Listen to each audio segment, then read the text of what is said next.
The twin suns dipped below the rolling hills of the farm, painting the sky in brilliant shades of red and gold. The air was thick with the scent of freshly tilled soil, and the soft hum of insects echoed across the fields. It was another quiet evening, just like the hundreds before it, and that was exactly how he liked it. Life on the farm was simple hard work, sweat, and patience. He had built this land with his own hands, fought through storms and droughts, and carved out a life of peace among the fields of grain. At least, that was how things used to be. Before her. It had started as an accident, at least, that's what he told himself. He had been out checking the perimeter fence when he first saw the creature. At first glance, it had looked like nothing more than a stray animal, small and frail, with dark eyes too big for its face. Its skin shimmered under the moonlight, smooth and reflective like metal, but soft when he touched it. It had been injured, struggling to move, and something deep inside him wouldn't let him leave it there to die. He had seen enough death in his lifetime. So against all logic, he had taken it at first. He had treated it like a wounded pet, something to be nursed back to health, and then released back into the wild. He had built a shelter near the barn, given it food and water, and done his best to keep his distance. But something strange happened over time. The creature had begun to change. It started to mimic him, watching how he moved, how he worked, how he lived. It learned his routine, even started helping in small ways, dragging tools, herding livestock, repairing fences. It was unlike anything he had ever seen, and yet, he never questioned it. Until the day it spoke. The first words had been broken, hesitant, like a child learning to talk. But there was intelligence behind them, thought, purpose. And soon, there was understanding. It wasn't just a creature. It was something more. Someone more. He still remembered the night she revealed herself fully. The creature he had once thought of as a wild animal stood before him in the pale moonlight, no longer just an echo of a person, but a woman, an alien, yes, but unmistakably a woman. Her silvered skin reflected the stars, and her dark eyes held something both familiar and entirely unknown. She had hidden her true form for weeks, afraid of his reaction, but now there were no more secrets. He had expected fear, shock, maybe even anger. Instead, he had found himself staring, speechless, at the being that had once been nothing more than a strange, wounded animal in his barn. Days passed. Conversations grew longer. He learned her name, her past, fragments of a life beyond the stars, of a world so distant it barely felt real. She had been on the run, her ship damaged, her people scattered. She had never meant to come here, never meant to stay. And yet she had. For months they had lived side by side, an unspoken understanding growing between them. She was no longer just a strange guest on his farm, she was part of it. She belonged, in a way that made no sense but felt undeniable. But nothing could have prepared him for what she said next. That night, under the vast, open sky, she stood before him, her silvered hands trembling, her dark eyes searching his. "I wish to stay," she whispered. "Not as a guest. Not as a pet. As your partner." The words hung between them, heavy and impossible. His heart pounded in his chest, confusion and something deeper swirling inside him. A part of him wanted to laugh, to brush it off as some misunderstanding. But another part, a part he barely understood, knew she was completely serious. This was no longer just a wounded creature he had saved. This was no longer just a farmhand, no longer just a friend. She was asking for something more. And for the first time in his life, he had no idea what to say. Silence stretched between them, thick and heavy. The stars above seemed to press down on him, as if the entire universe was waiting for his answer. He opened his mouth, but no words came. What was he supposed to say to that? He had spent his life working this land, surviving one season at a time. He never expected anything more, never wanted anything more. And yet here she was, standing before him, offering something he couldn't even begin to understand. He looked at her, really looked at her. Her silvered skin caught the light of the twin moons, her dark eyes never wavering. There was no hesitation in her face, no uncertainty. She meant it. She truly meant it. He turned away, running a hand through his hair, trying to make sense of everything. It was ridiculous. Impossible. She wasn't even human. How could she think this could work? Why? He finally asked, his voice hoarse. She stepped closer, her presence warm despite the cool night air. Because you saved me, she said softly. Because you took me in when you had no reason to. Because you showed me kindness when the rest of the galaxy only offered fear. He let out a slow breath, staring at the darkened fields stretching beyond the barn. He had never thought of himself as anything special. He did what needed to be done, that was all. But to her, it had been something more. Still, this was too much. Too fast. You don't belong here, he said, shaking his head. You have a life out there, a people. You should be with them. Her expression darkened. I have no people, she said quietly. My world is gone. My ship was my last chance, and now it's nothing but wreckage. She paused. You're the only home I have left. The words hit him harder than he expected. He had thought she stayed because she had no choice, but now he understood. She had a choice. And she chose him. A strange, twisting feeling settled in his chest. He didn't know what it was, didn't want to name it. He barely understood his own feelings when it came to other people, let alone something as complicated as this. But he did know one thing: he couldn't just say yes. Not yet. We should get some rest, he muttered, avoiding her gaze. It's late. She studied him for a long moment before giving a small nod. All right. As she turned and walked away, he felt something inside him shift. He had spent his whole life believing the world was simple: plant, harvest, survive. But now, for the first time, he wasn't so sure. The days that followed were tense in a way he couldn't explain. Nothing had changed, not really. They still worked together, still spoke in the quiet moments between chores, still shared meals in the old farmhouse. And yet, everything felt different. She hadn't brought up her proposal again, but he could feel it lingering in the air, in the way she watched him when she thought he wasn't looking. He tried to ignore it, tried to focus on the work that had always kept his mind busy. But it was useless. The question was there, in his head, in his chest, in every quiet moment. What if? It was a dangerous question, one he didn't want to answer. But it wouldn't leave him alone. One afternoon, as they worked in the fields, he finally broke the silence. Why did you come to this planet? She didn't look up from her work. It wasn't by choice. My ship was damaged during an escape. I crashed here. He frowned. Escape? She hesitated, as if choosing her words carefully. I was running from a war, she admitted. A war I wanted no part of. Something about the way she said it sent a chill through him. He had always assumed she was just another lost traveler, stranded by bad luck. But this was something more. Who was after you? He asked. She met his gaze then, and for the first time, he saw something in her eyes that made his stomach tighten. Fear. They call themselves the Dominion, she said. They conquer, enslave, erase entire species. Her voice was quiet, but there was steel in it. My people fought back. We lost. He swallowed hard.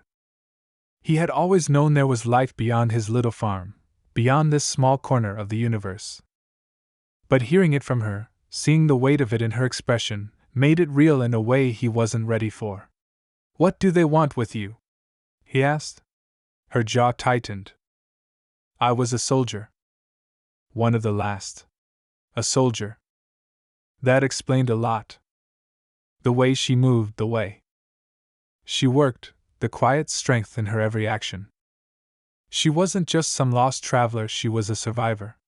And now she was here, on his farm, asking to stay. His thoughts spun, the weight of it all pressing down on him.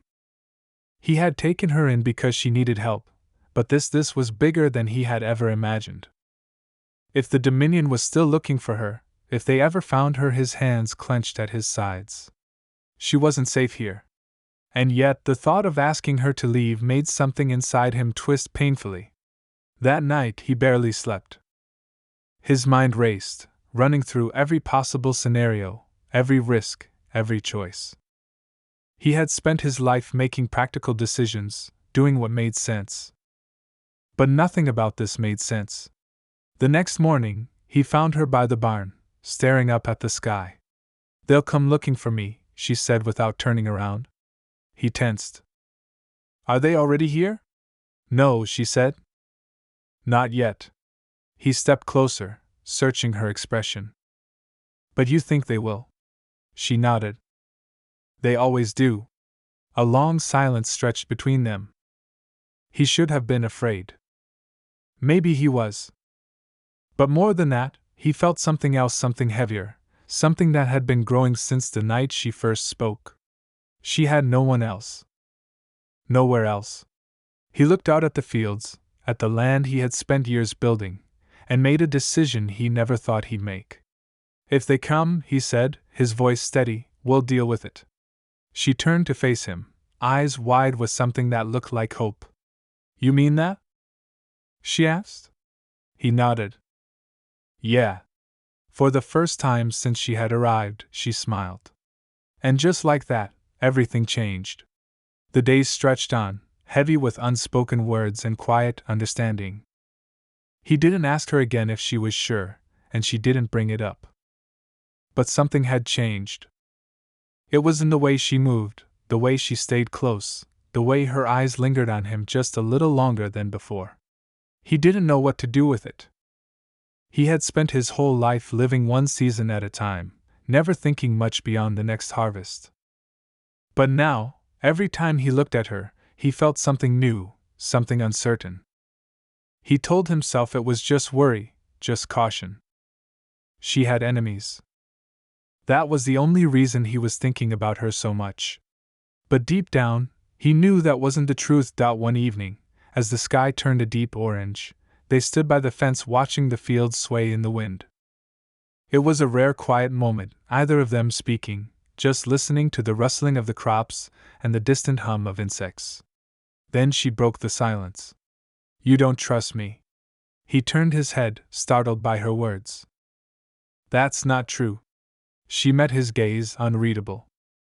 "You don't trust what I'm asking of you." He opened his mouth to argue, but nothing came out. She wasn't wrong. He didn't trust it, not because of her, but because of himself.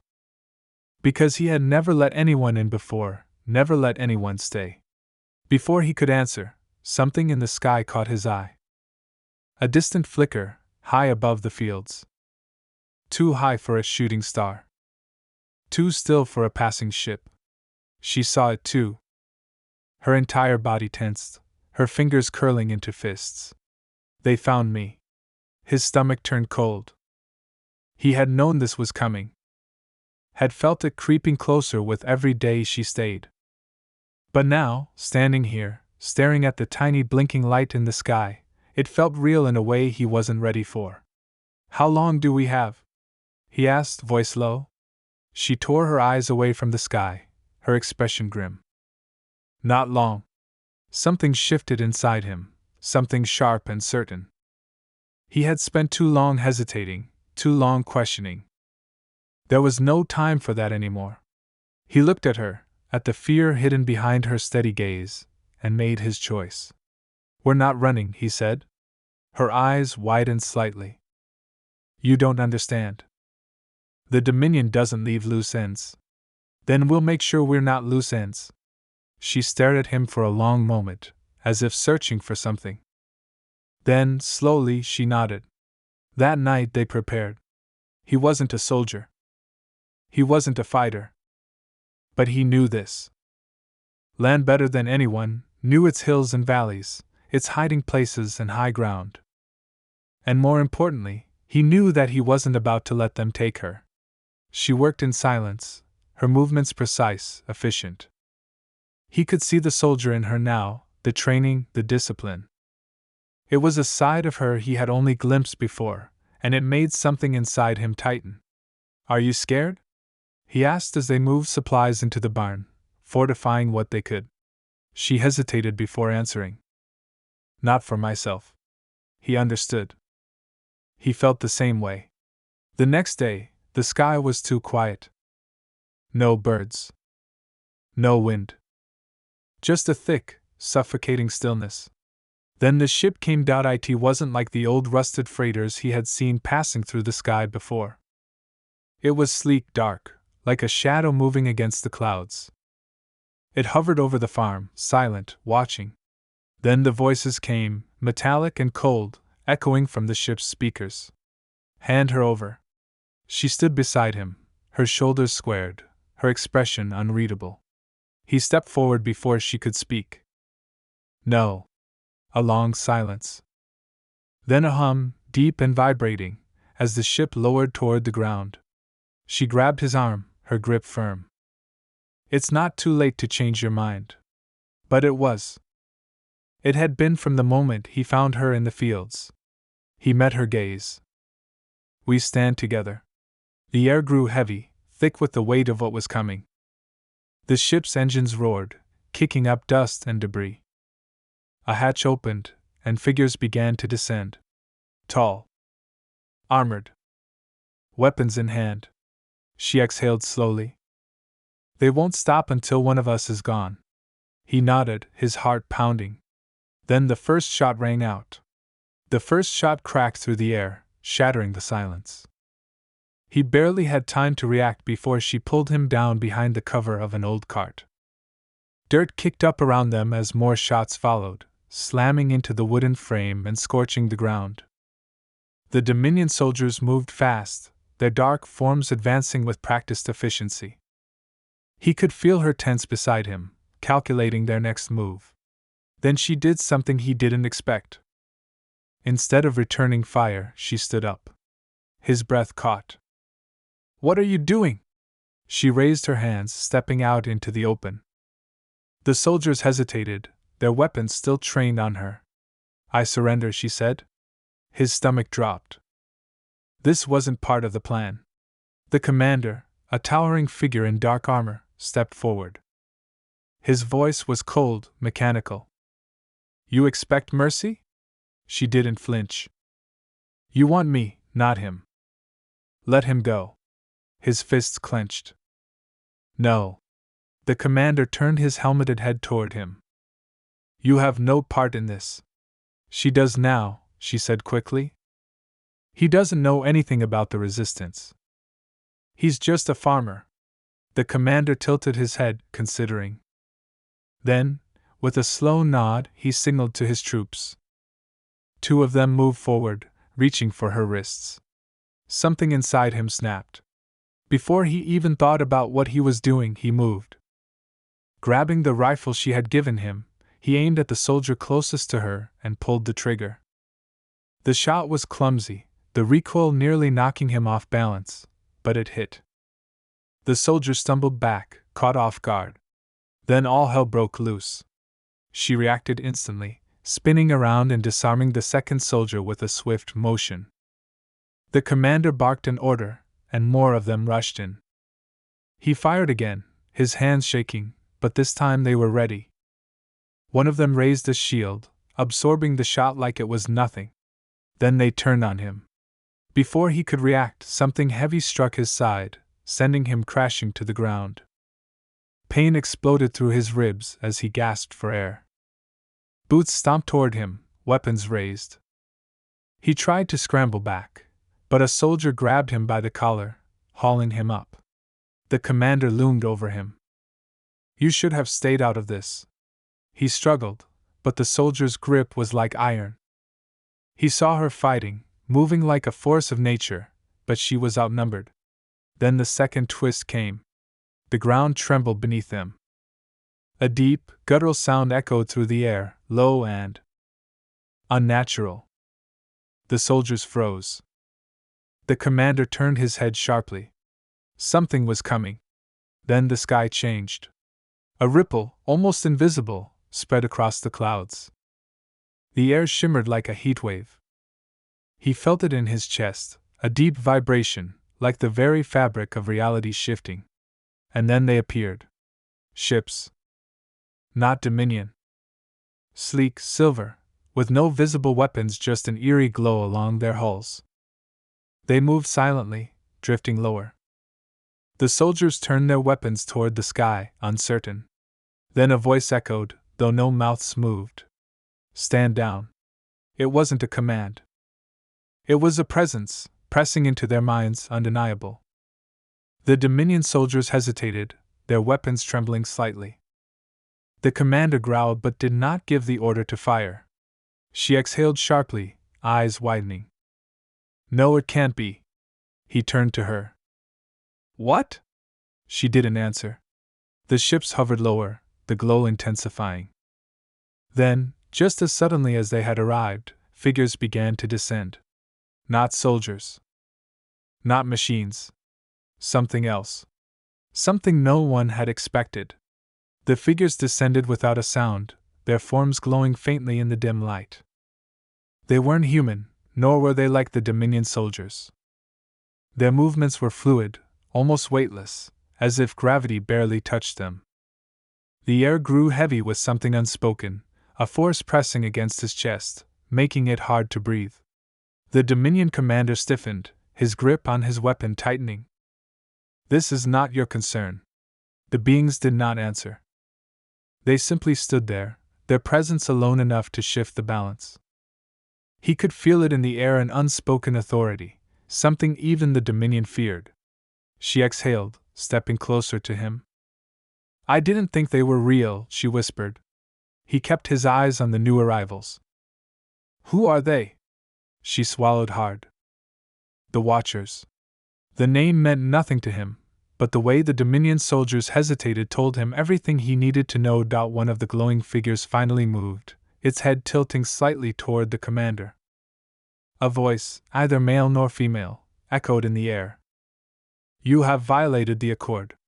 The commander didn't lower his weapon.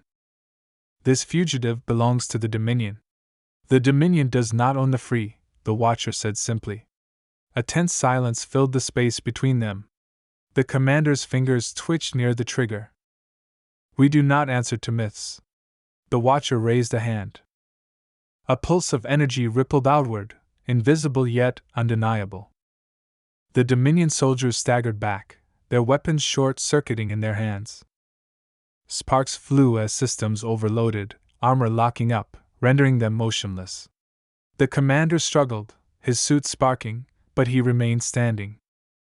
He gritted his teeth. You are making a mistake. The Watcher turned its head slightly. No. You did. Then, without another word, the Dominion soldiers vanished. One moment they were there, the next, they were simply gone, dispersed like mist in the wind. Only the commander remained frozen in place, his eyes wide with something between fury and fear. The Watcher turned toward her. You have disrupted the balance. She stiffened. I did what I had to do. The Watcher seemed to study her for a long moment.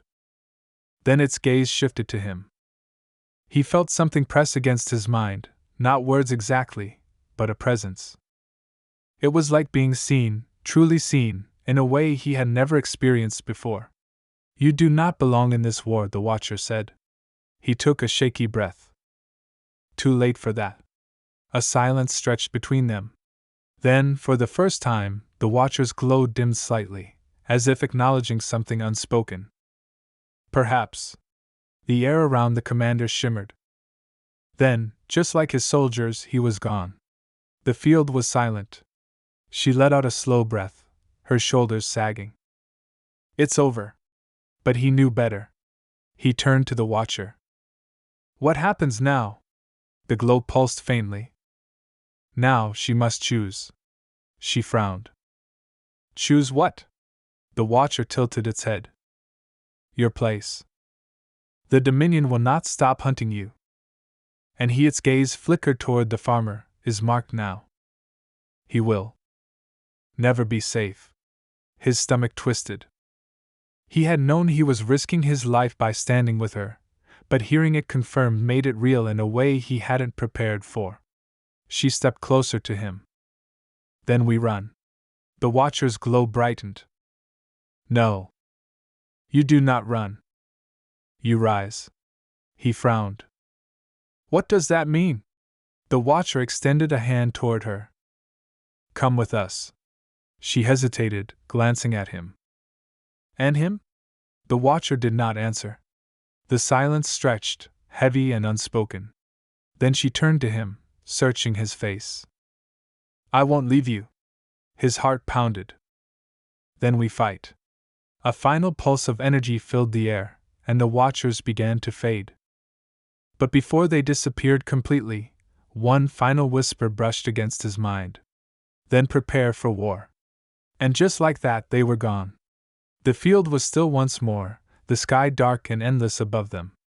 He looked at her. She looked at him. Neither spoke. Because they both knew this was only the beginning. The wind carried the last remnants of dust across the empty field. He stood there, feeling the weight of everything that had just happened settle deep in his chest. The Watchers were gone. The Dominion soldiers had vanished. And yet the air still felt heavy, like the echoes of a battle that wasn't truly over. She was still beside him, her gaze fixed on the sky where the Watchers had disappeared. There was something unreadable in her expression, relief, maybe, but also something else. Something unresolved. He took a breath, trying to ground himself. So what now? She didn't answer right away. Then, finally, she turned to him. You meant what you said, didn't you? He met her eyes. About fighting? She nodded. He swallowed. The truth was, he wasn't sure what fighting even meant. He was a farmer, not a soldier. But he also knew he couldn't go back to his old life, not after everything. The Dominion would never stop looking for her. And now, they'd be looking for him too. He let out a slow breath.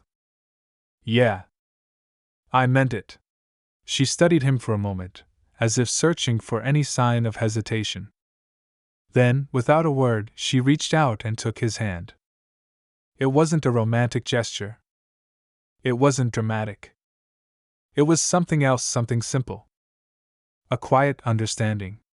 They'll come back, she said softly. He nodded. I know. A beat passed between them, then she squeezed his hand once before letting go. We need to move. They left the field behind, making their way toward the small farmhouse that had once been his entire world. It looked the same as it always had, but now, it felt different. Smaller. Like it no longer fit in the story he had found himself in. Inside, he moved through the familiar space, grabbing supplies, food, weapons, anything useful. He moved on instinct, but his mind was spinning. She leaned against the doorway, watching him. You don't have to do this. He paused, turning to her. Do what? She gestured around. Leave this behind. Run. Fight. Any of it. He frowned. You really think I could just stay here and pretend none of this happened? She didn't answer right away. Then, finally, she sighed. No. I guess not. Silence filled the room as he finished packing. Finally, when there was nothing left to do, they stepped outside again. The sky stretched above them, vast and endless. He glanced at her. Where do we go? She hesitated, then gave a small, almost amused shake of her head. I have no idea. A laugh escaped him, unexpected, maybe even a little bitter. But real. Well, that makes two of us. They started walking, leaving behind the only home he had ever known. The path ahead was uncertain, filled with questions neither of them had answers to. But as they disappeared into the horizon, side by side, one thing was certain. The fight wasn't over. It was only just beginning.